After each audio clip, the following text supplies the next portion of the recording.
The emergency radio on the island only worked one way. That's what the harbor master told us before we left. No incoming signal. No replies. Dead frequencies.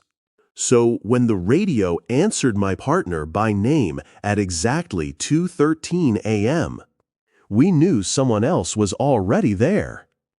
Eli.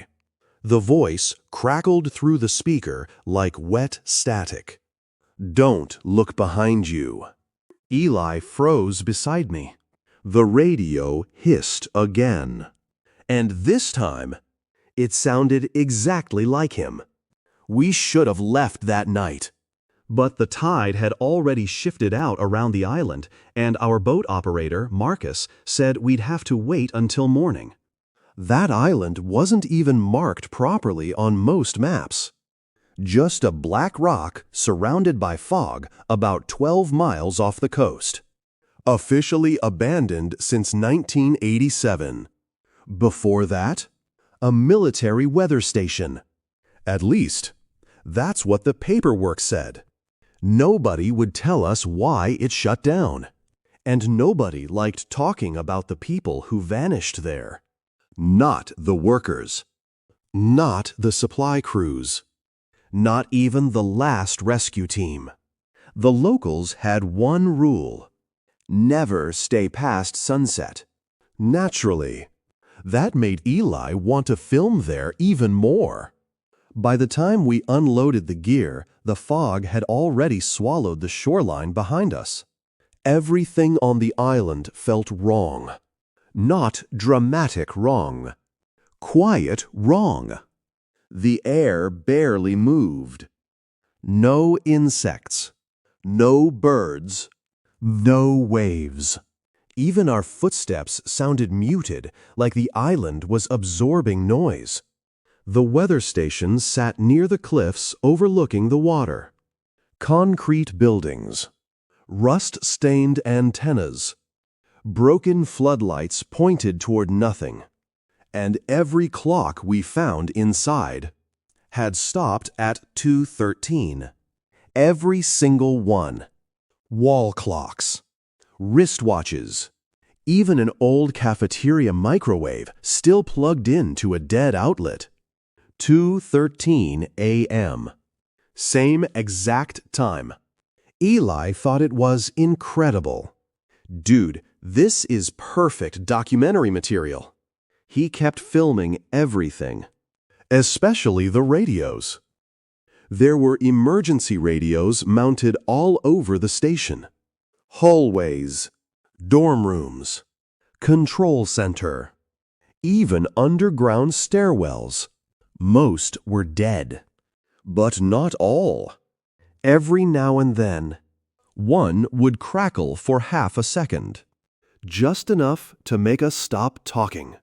Marcus hated it immediately. Around sunset, he told us he was staying near the dock. Said the inland buildings felt occupied. Those were his exact words. Occupied. Not haunted. Not cursed. Occupied. That night, Eli admitted he'd been secretly recording audio logs since we arrived. For immersion, he said. He wanted authentic reactions for the documentary. So while I checked batteries in the control room, he sat nearby whispering into a recorder about the island. That's when it happened the first time. He muttered something quietly, barely audible. I feel like somebody's walking outside the windows. 10 minutes later, a nearby emergency radio clicked on. Static filled the room. Then a voice whispered, I feel like somebody's walking outside the windows. Exact same sentence. Exact same tone. Eli turned pale instantly. He checked his recorder. The timestamp proved it. The radio repeated him. After he said it, neither of us spoke for almost a minute. Just static, low and wet, like distant breathing. Then the radio shut off by itself. We told ourselves someone was messing with us. Old military equipment. Crossed frequencies. Some weird audio feedback. But none of that explained what happened next. Around 11 p.m., Eli launched the drone over the shoreline. We wanted aerial footage before the fog got too thick. I remember watching the monitor beside him. Black water. Gray beach. Our campfire glowing near the dock. Marcus standing beside the boat. And 3 people walking along the shoreline. 3. I counted twice. Eli laughed nervously and zoomed in. Marcus. Me. And someone else. Same height as Eli. But Eli was standing beside me holding the controller. The figure on the beach stopped moving. Then slowly turned toward the drone. I couldn't see a face. Just a dark silhouette. Standing where nobody should have been.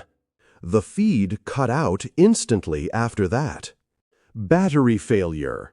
At least that's what Eli said. But when we recovered the drone the next morning, the battery was still full. By midnight, Marcus wanted to leave. He kept hearing someone calling from underground tunnels beneath the station. Not screaming. Not threatening. Just calmly calling his name. Like a friend trying to get his attention. Marcus. Marcus. Over and over. He asked if we were messing with him. We weren't.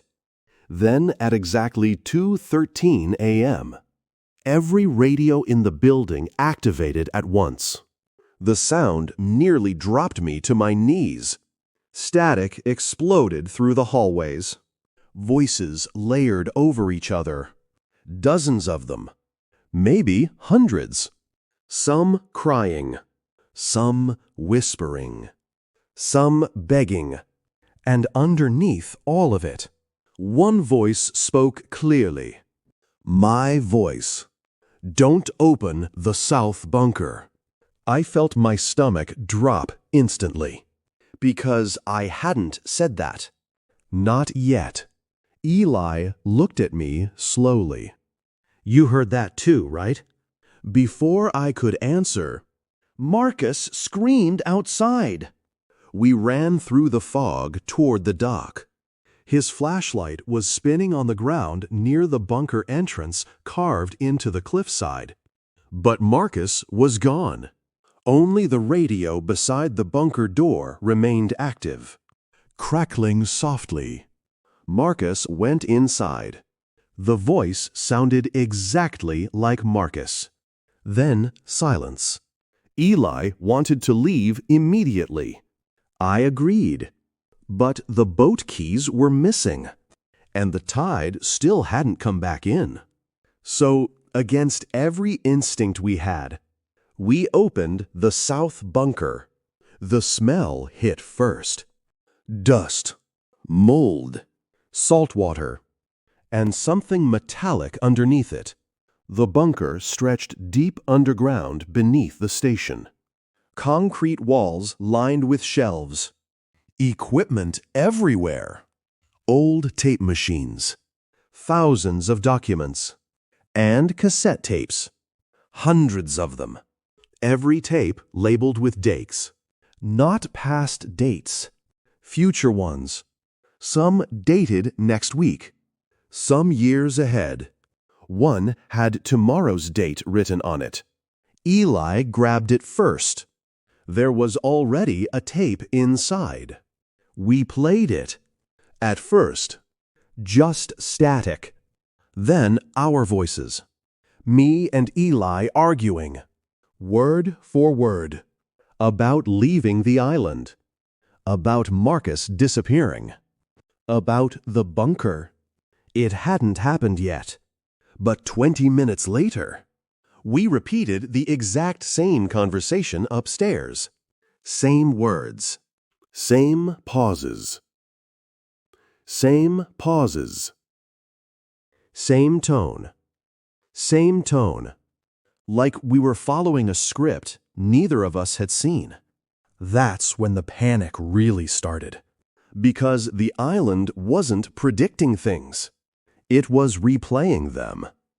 Before they happened. And once I realized that, I started noticing it everywhere. Sentences appearing on radios seconds before we spoke them. Footsteps before movement. Echoes before sounds. The island felt delayed. Or maybe ahead of us. I still don't know. Then Eli found another tape. No label. Just a number scratched into the plastic.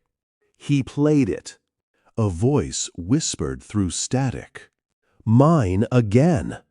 But weaker. Exhausted. If you hear this, don't let the next version in. Behind the voice, I heard radios screaming. And waves crashing. Then another sound. Footsteps. Wet footsteps. Getting closer to the microphone. Eli shut the tape off immediately. Neither of us said anything. Because deep down, we both understood the same thing at the same time. Those recordings weren't made by strangers. They were made by us. Or something pretending to be us. At 2:13 a.m., the bunker lights died. Every radio on the island activated again. This time, the voices were coordinated. Like a chorus. Don't let them inside. Don't answer the shore. Don't look at the water. Eli backed toward the bunker entrance. Then stopped. I followed his stare. Outside the bunker. Through the fog near the shoreline. People were standing there. 3 figures. Perfectly still. Watching us. One looked like Marcus. One looked like Eli. And one looked like me. Not exact copies. Something slightly off. Movements delayed by half a second. Smiles held too long. Like recordings trying to imitate people. The copy of me tilted its head slowly. Then raised one hand. Not waving. Inviting. Eli whispered, "Those aren't us." But I think part of him already knew the truth. The island recorded people somehow. Voices. Movements. Patterns. And then it repeated them. Imperfectly. Like damaged audio loops becoming physical. That's why the clocks stopped. That's why the radios spoke early. Everything here existed out of sequence. Past. Future. Copies layered on top of each other. And the worst part? I don't think the first versions of us ever left. The copies started walking toward the bunker. Slowly. Not aggressive. Almost curious. The radios screamed louder. Don't let the next version in. Eli grabbed the emergency flare gun and fired toward the shoreline. For 1 second, the entire beach lit up red. And I saw them clearly. Not 3 figures. Dozens. Standing motionless in the fog. Different versions of us. Different clothes. Different injuries. All staring silently toward the bunker. The lights died again. Eli started running for the dock. I followed him. Behind us. Footsteps echoed perfectly in sync with ours. Too many footsteps. We reached the boat just before the tide returned enough to move it. But Eli stopped suddenly. He looked back toward the shoreline. Someone was calling his name. His own voice. Soft. Calm. almost comforting. Then he walked into the fog. Just walked. I screamed after him. He never looked back. I left without him. I wish I could tell you I searched longer. I didn't. I started the engine and got away from that island before sunrise. And for weeks after, I convinced myself I survived. I edited the documentary alone in my apartment. Most of the footage was corrupted. Frames looping. Audio repeating before people spoke. Sometimes I'd hear extra voices buried under the narration. Last night, I finally finished the opening sequence. I put on headphones, pressed play, and listened to my own voice describing the island.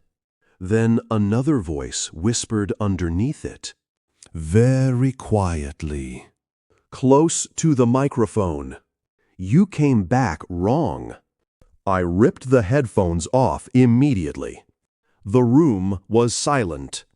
Then my computer speakers crackled. Static filled the apartment. And at exactly 2:13 a.m., my editing software started recording by itself.